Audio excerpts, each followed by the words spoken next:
Moi j'ai fait un peu le tour des villages, de quelques villages, puisque à Nu, à 17 villages plus à Nu. Et j'ai vu quand même pas mal de gens, mais qui ne reviennent pas ici après, qui Non, travaillent chez les gens eux. travaillent chez eux. Et le principal évidemment c'est qu'ils travaillent et qu'ils Ouais. ramassent. Et un exemple, à 4 personnes, on a ramassé 12 sacs, donc c'est quand même pour dire que les gens ne sont pas très propres et pas très citoyens, il faut encore un petit peu les éduquer. Tiens, le Ravel, est-ce que quelqu'un a On a pu fait. faire? Il y a une équipe qui a fait tout C'est le nous long de qui avons Ravel. fait, ouais. Et c'était dans quel état on l'a fait l'année dernière? Ben donc c'est surtout à la gare qu'il y a beaucoup de déchets. Sinon, il était relativement propre, sauf à la gare. Mais là, je crois qu'il y a un problème plus global avec les Sociologique. appartements, etc. Voilà. Ouais. Donc opération globalement réussie, on mettra ça. Opération globalement réussie, on verra demain. Et puis demain on a toute notre grande journée ici de l'environnement. Impeccable, en plus sous le soleil. Tout se passe bien. Mais c'est dommage effectivement qu'il n'y a pas plus de civisme.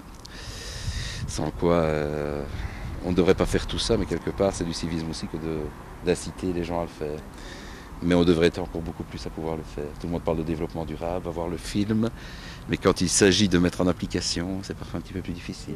Mais je crois que c'est dans le chef de certains citoyens, pas tous. Donc. Mais évidemment, un citoyen peut faire beaucoup plus de dégâts qu'aller jeter ses poubelles. Ça se voit beaucoup plus que... Donc voilà, c'est ramassé. Puis il faut quand même savoir qu'on a la commune qui est le plus grand territoire de l'arrondissement, une des plus grandes communes de la province de Liège, avec Ouem, les Fagnes, tout ça. Donc c'est un territoire immense, où il est malheureusement facile pour certains de pouvoir jeter toutes sortes de détritus, qu'ils soient d'Anu ou d'ailleurs, parce que je soupçonne beaucoup de gens de l'extérieur de venir le faire à Anu. Il faut faire avec, il faut se battre tous les jours, jour après jour, mais nous avons une jeune échevine de l'environnement qui va continuer à prendre tout ça à bras le corps, et je suis sûr qu'on va pouvoir continuer à nettoyer à Nu. En tout cas, bravo à Amélie, notre jeune échevine, et à toute son équipe.